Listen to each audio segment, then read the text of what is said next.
They saw a simple woman in jeans and a t-shirt. They mocked her on a busy street. They bullied her without hesitation, but they had no idea they just picked the wrong person to humiliate. Sarah Miller sipped coffee by her kitchen window, the morning sun illuminating her minimalist loft. At 45, she'd built her empire from the ground up, yet never compromised her values. Her dark hair was pulled back in a practical ponytail, and she preferred her white t-shirt and worn jeans to designer clothes. "Are you sure about this approach, Sarah?" Her assistant's voice came through the speaker. "Sterling Acquisitions is notoriously image-conscious." "That's exactly why I need to see it for myself, Alex," Sarah replied. "The acquisition paperwork is signed, but I need to understand their culture before I officially step in.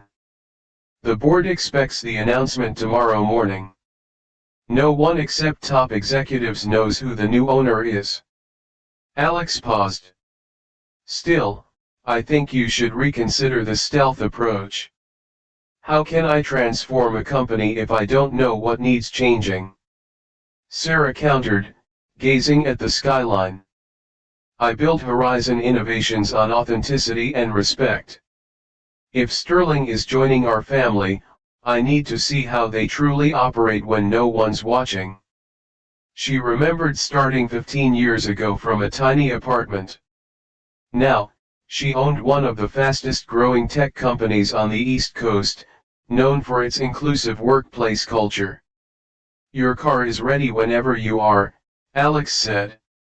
"I'll take the subway," Sarah replied, slipping on simple white sneakers. Part of being invisible is not arriving in a chauffeur-driven Bentley. "Of course, you will," Alex sighed. "Just be careful, Sarah. Not everyone appreciates authenticity the way you do." Sarah ended the call and grabbed her worn leather messenger bag containing the Sterling dossier financials, staff profiles, corporate structure. What the papers couldn't tell her was whether their polished exterior matched what happened inside. She checked her reflection one last time: simple white t-shirt, jeans, minimal jewelry. Nothing suggested she was worth millions or about to become the new owner of Manhattan's oldest marketing firm. "Time to see what Sterling Acquisitions is really made of," she murmured, closing her door. What Sarah couldn't predict was how this reconnaissance mission would expose far more than corporate culture. It would reveal the true character of those she was about to lead. The Sterling Acquisitions building rose like a monument in downtown Manhattan. Sarah paused on the busy sidewalk, observing professionals rushing in and out of the revolving doors. The midday sun reflected off glass and steel, while taxi horns punctuated the urban symphony around her. As she approached, a group emerged from the main entrance, their laughter carrying across the plaza. At the center stood a blonde woman in her late 30s, wearing an expensive beige pantsuit, gold buttons catching the sunlight. Flanking her were four others, two women in cream and white blazers and two men in tailored suits, all sharing some private joke. Sarah recognized the blonde woman from her research, Jennifer Hayes, Sterling's Director of Client Relations. The company profile described her as driven and results-oriented but missed the predatory gleam in her eyes. "Jeffrey, you can't be serious," Jennifer's voice carried over the street noise. "That account is practically guaranteed." "Nothing's guaranteed until the contract's signed," the man replied, adjusting his tie. "But I'd say we're 99% there." Sarah watched their dynamics, the way they clustered like an exclusive club, pedestrians instinctively moving aside for them. Her pen rolled off her lap, stopping near Jennifer's designer heel. "Excuse me," Sarah said, approaching. "My pen." Jennifer looked down, her gaze traveling from Sarah's dark ponytail to her simple white t-shirt and jeans. Her mouth twitched downward. "Here's your pen," she said, nudging it with her toe as if touching it might contaminate her. "Thank you," Sarah said, bending to retrieve it. One of the men chuckled. "Did you get lost on your way to the coffee shop? Staff entrances are around the back." Sarah kept her expression neutral. "I'm not staff. Just had some business nearby." "Business at Sterling?" Jennifer's arched eyebrow conveyed volumes of disbelief. "In the area," Sarah clarified. The woman in the cream blazer leaned toward Jennifer. "Maybe she's one of those start-up people from the incubator, you know? The ones who think hoodies and jeans are appropriate business attire." They all laughed, not genuine laughter, but the sharp sound of exclusion. "Well, whatever business brings you here," Jennifer said, making air quotes, "you might want to consider an upgrade." She gestured at Sarah's outfit. "This is a professional district, sweetie. First impressions matter." "They certainly do," Sarah agreed quietly. Something in her tone made Jennifer pause, but she recovered with a practiced smile. "We have a lunch reservation at Allian, some important clients to entertain." The emphasis on important was unmistakable. "Abel. Best of luck with your business." As they turned to leave, one man deliberately bumped Sarah's shoulder. "Sorry," he said, not sounding sorry. "Didn't see you there." "No problem." "God, can you believe what they're letting into the financial district these days?" he said loudly. "Next thing you know, we'll have food trucks and street performers." Jennifer laughed. "Well, that's what security is for, isn't it? To keep out the undesirables." As they walked away, Sarah remained composed. She discreetly photographed the group, then texted Alex, conducted first cultural assessment. "Very illuminating. We have work to do." Looking up at Sterling headquarters, Sarah thought about tomorrow, when those gleaming windows would belong to her and the responsibility for changing what thrived behind them. "First impressions do matter, Jennifer," she murmured, "and you've certainly made yours." Evening light bathed Sarah's loft as she stood on her balcony, the city lights beginning to twinkle below. Her mind kept returning to the confrontation outside Sterling Acquisitions. The doorbell rang. Alex entered, tablet in hand and concern etched on his face. "You know, when most CEOs acquire a company for $300 million, they celebrate," he said, following her inside. "They don't get bullied on the sidewalk as part of their due diligence." Sarah smiled faintly. "How long have you worked with me, Alex? For you, a free like is easy. But for me, it is the greatest support and encouragement. For this video, can you give me 1 like and 1 subscription? Thank you very much." 7 years, 3 months, and I believe 12 days. And in that time, have I ever done things the expected way? Alex sighed, placing his tablet on the counter. "No, but getting verbally assaulted wasn't on today's agenda either." He pulled up the photos Sarah had sent. "I ran background checks on all of them. Jennifer Hayes has been with Sterling for 11 years. 3 discrimination complaints filed against her, all quietly settled and swept under the rug. I imagine the previous management was selective about what problems they acknowledged." Alex confirmed, "The others in your photos are Jeffrey Klein, VP of Client Acquisition, Danielle Moore and Sophia Winters from the executive team, and Andrew Phillips, Senior Account Manager. All long-term employees, all part of the inner circle."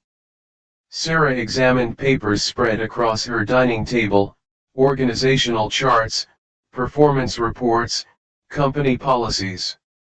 She picked up a file labeled corporate culture.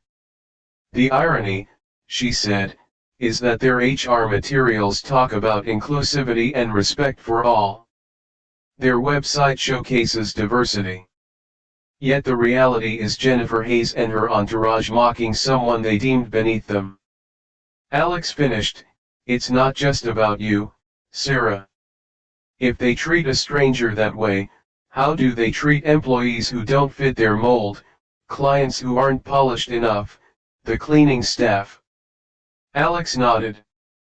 "So, what's the plan for tomorrow?" Sarah pulled out her phone and showed Alex a video security footage from the plaza where the encounter had taken place. "How did you get that?" he asked, eyebrows raised. "I called in a favor from the building's security chief. We worked on a charity project together last year." She paused the video on Jennifer's group, clearly mocking her. "I want this ready to display during tomorrow's meeting." She walked to her closet and pulled out a garment bag. "This company has potential, Alex. Their creative work is excellent, their client list is impressive, but their culture is rotten at the core. And that starts with leadership. And tomorrow you're going to address that." "Tomorrow," Sarah replied, laying out a perfectly tailored white suit, "I'm going to give Jennifer Hayes and her friends a lesson in first impressions." She picked up Jennifer's personnel file, studying the woman's perfectly composed corporate headshot. "I want to see their faces when they realize who they were mocking on the street." "And after the reveal, what then?" Alex asked. Sarah set the file down, her decision already made. "Then we start rebuilding. A company is only as good as its culture, and culture starts at the top." After he left, Sarah returned to her balcony, watching the Manhattan skyline. Tomorrow would change everything for Sterling Acquisitions, not just because of new ownership but because of a chance encounter that had revealed the truth behind the polished corporate facade. Morning light filled Sterling Acquisitions' main conference room, casting golden rectangles across the polished mahogany table. Outside, Manhattan bustled with its daily rhythm. Inside, anticipation hung in the air as employees gathered for the ownership announcement. At the front table sat the executive team. Jennifer Hayes smoothed her beige suit jacket, the same one she'd worn yesterday, and leaned toward Jeffrey Klein. "Harold says it's some tech company," she whispered, "probably one of those Silicon Valley types who will want to disrupt everything we built." Jeffrey straightened his tie. "Whoever it is, they'll need us. Our client relationships are what make this company valuable." Jennifer nodded, confidence radiating from her perfectly coiffed exterior. In her world, connections were currency. Appearances were everything. At precisely 9 a.m., Harold Wakefield, the company's aging founder, stepped to the podium. At 72, he had finally decided to retire, selling the company his father had started 60 years ago. "Change is inevitable," Harold began, "but change is also opportunity. Today marks a new chapter for Sterling Acquisitions." The double doors at the back of the conference room opened. All heads turned. Sarah Miller walked in. Gone was the simple white t-shirt and jeans. Today, she wore an impeccably tailored white suit that spoke of quiet power. Her dark hair was styled elegantly, framing a face that now wore subtle, professional makeup. Yet, she was unmistakably the same woman Jennifer and her colleagues had mocked on the street. A ripple of confusion moved through the room.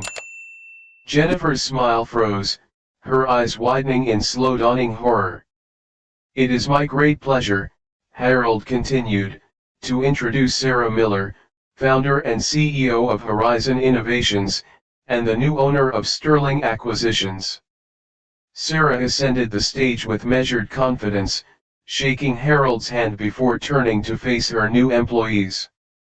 "Thank you, Harold," she said, her voice clear, "and thank you all for being here." In the front row, Jennifer had gone pale. She exchanged panicked glances with Jeffrey, whose face had hardened into disbelief. "I believe in transparency," Sarah continued, "so I want to be clear about why I acquired Sterling Acquisitions. This company has incredible potential, talented people, impressive creative work, a strong client base." She paused, her gaze sweeping across the room. "But potential isn't enough. What matters most in business, what has always mattered most to me, is how we treat people, all people." The room had gone completely silent. Alex, standing at the back, queued up the presentation. "Yesterday," Sarah said, "I visited Sterling Acquisitions not as a CEO or a potential owner, but as an observer. I wanted to see the company culture in action, unfiltered and honest." The large screen behind her illuminated. On it appeared the security footage from the plaza, Jennifer and her group emerging from the building, the encounter with Sarah, the mockery, the laughter.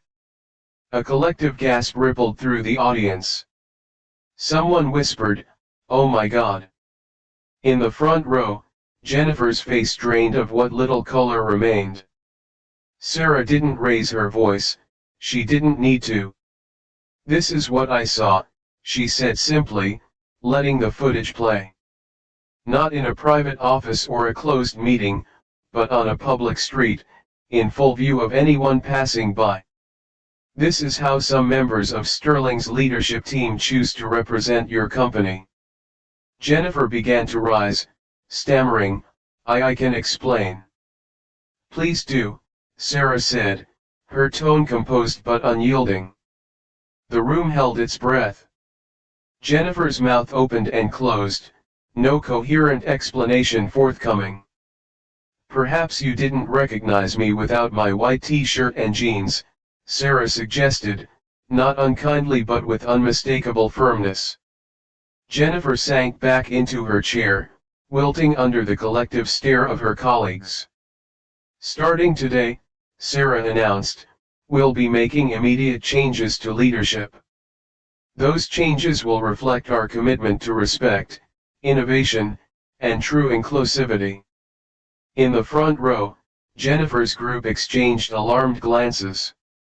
The reckoning they never saw coming had arrived, delivered by the very person they had dismissed as irrelevant just 24 hours earlier. The glass-walled office that now belonged to Sarah Miller offered a panoramic view of Manhattan's skyline. The afternoon sun cast long shadows across the white marble conference table where Jennifer Hayes sat, hands clasped tightly, knuckles white. She'd spent the hours since the morning meeting in a state of suspended animation, watching colleagues whisper as they passed her office. When the summons finally came, Jennifer had applied fresh lipstick with trembling hands, armor for a battle she already knew she'd lost. Sarah entered, her white suit almost luminous in the late afternoon light. Gone was any trace of the woman who had retrieved her pen from the sidewalk. In her place stood someone whose quiet confidence filled the room completely. "Thank you for waiting," Sarah said, taking a seat across from Jennifer. She placed a slim folder on the table but didn't open it. Jennifer shifted. "Sarah, Ms. Miller, I want to apologize for yesterday. If I'd known who you were." "That's exactly the problem," Sarah interrupted, her voice soft but unyielding. "The fact that you would treat anyone differently based on who you think they are or what you think they can do for you. It was unprofessional, I admit that. We were having a bad day, and let's not pretend yesterday was an aberration," Sarah said. "Your personnel file contains 3 settled discrimination complaints. Your performance reviews consistently note your demanding standards while glossing over reports of favoritism and exclusionary behavior. All color drained from Jennifer's face. You've been here less than a day. You can't possibly understand. Confused exclusivity with excellence, that you've built a circle of influence based on who looks the part rather than who delivers results. She opened the folder, revealing staff surveys and exit interviews. Did you know that Sterling has lost 16 promising employees in the past year? 12 cited a toxic work environment as their reason for leaving. Every competitive industry has turnover. 8 specifically mentioned you by name. The silence that followed seemed to bend the light in the room. Beyond the glass walls, the office continued its busy rhythm. Inside this room, Jennifer's carefully constructed world was collapsing. "What do you want from me?" she finally asked, her voice barely above a whisper. Sarah closed the folder. "I want you to understand why today is your last day at Sterling Acquisitions." The words hit Jennifer like physical blows. "You're firing me over one sidewalk interaction." "No, Jennifer. I'm letting you go because of a pattern of behavior that has cost this company talent, damaged its reputation, and undermined its potential. Yesterday wasn't an isolated incident, it was a symptom of a much deeper problem." Jennifer's shock gave way to anger. "You can't just walk in here and—" "I can," Sarah said quietly. "I own this company now. But that's not why I'm making this decision. I'm making it because leaders set the tone for organizational culture, and the tone you've set is one of exclusion, elitism, and casual cruelty." She slid a document across the table. "A severance agreement. You'll receive 6-month salary and benefits. In return, you'll agree to a non-disparagement clause and completion of an executive coaching program if you wish to receive a reference." "This is ridiculous. The clients trust me." "The Alien Group called this morning," Sarah interrupted, "after seeing footage of your behavior on social media. It seems someone in the plaza recorded your interaction with me. The Alien Group, along with 2 other clients, have expressed concerns about whether their brands should be associated with that kind of corporate culture." The fight drained from Jennifer. She slumped slightly, reality finally landing with full force. "You planned this," she whispered. "You set me up. For you, a free like is easy. But for me, it is the greatest support and encouragement. For this video, can you give me 1 like and 1 subscription? Thank you very much." Sarah shook her head. "I didn't plan to be mocked on a public street. I didn't plan to witness Sterling's leadership treating someone they deemed unimportant with contempt. You did that all on your own." She leaned forward, her voice softening for the first time. "Here's what I did plan, Jennifer. I plan to transform this company into a place where talent is recognized regardless of packaging, where people are valued for their contributions, not their connections." The intercom buzzed. Alex's voice came through. "The Pearson team is assembled in Conference Room B. Security will accompany you to collect your personal items," Sarah said, standing.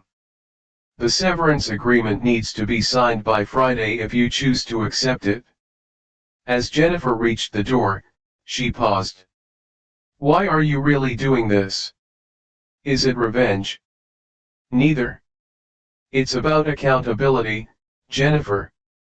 But it's also about legacy.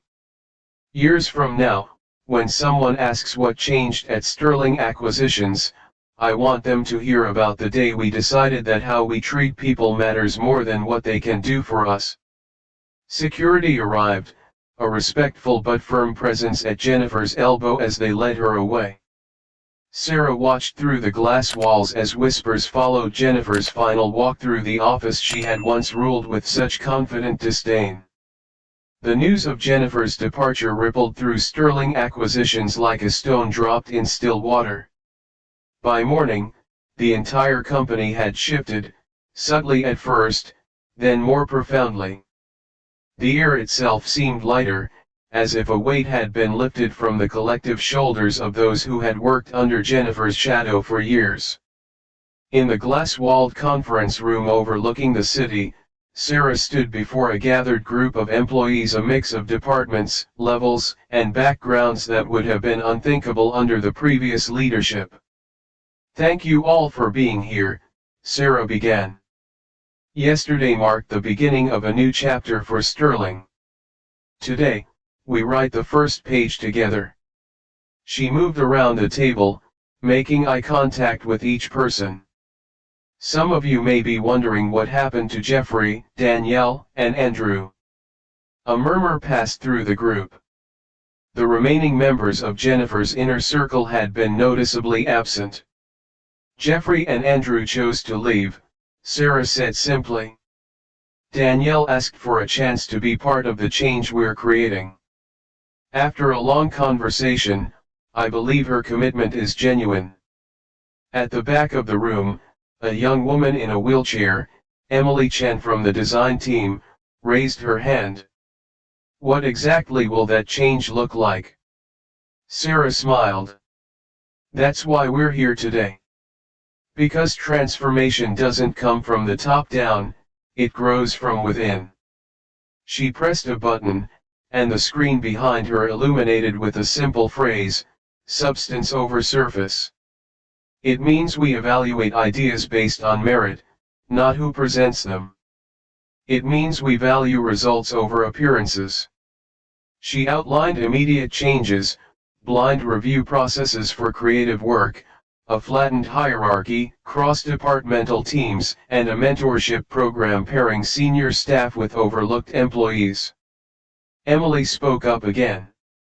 "I applied for the creative director program 3 times under Jennifer. She always said my ideas weren't quite the right fit for Sterling's brand." Sarah walked over to her. "I've seen your portfolio, Emily. Your work isn't just the right fit, it's exactly what Sterling needs to stay relevant. Which is why I'd like you to lead our new digital innovation team." The young woman's eyes widened, then filled with tears. "Thank you.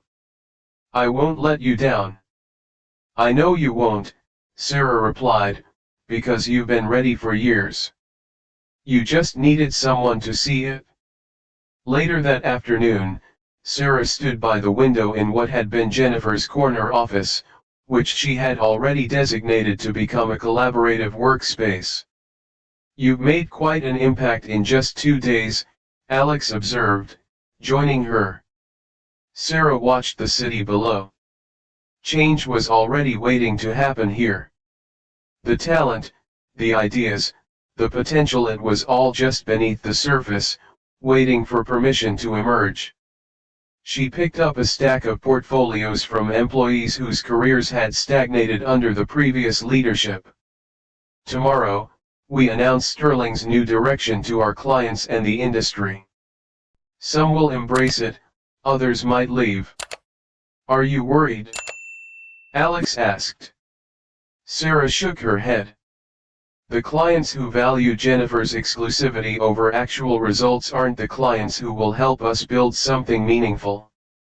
As the sun began to set over Manhattan, Sarah thought about Jennifer and her group laughing on that sidewalk. They had seen a woman in a simple white t-shirt and jeans and assumed they knew her story, her worth, her place in the world. What they couldn't see was the journey that had brought her there, the barriers she had broken, the determination that had forged her success. They couldn't see beyond the surface to the substance beneath. "Sometimes," Sarah said softly, "the wrong person to pick on is exactly the right person to lead the way forward." 1 month later, at a rooftop reception, Sarah watched the transformed Sterling team interacting with clients.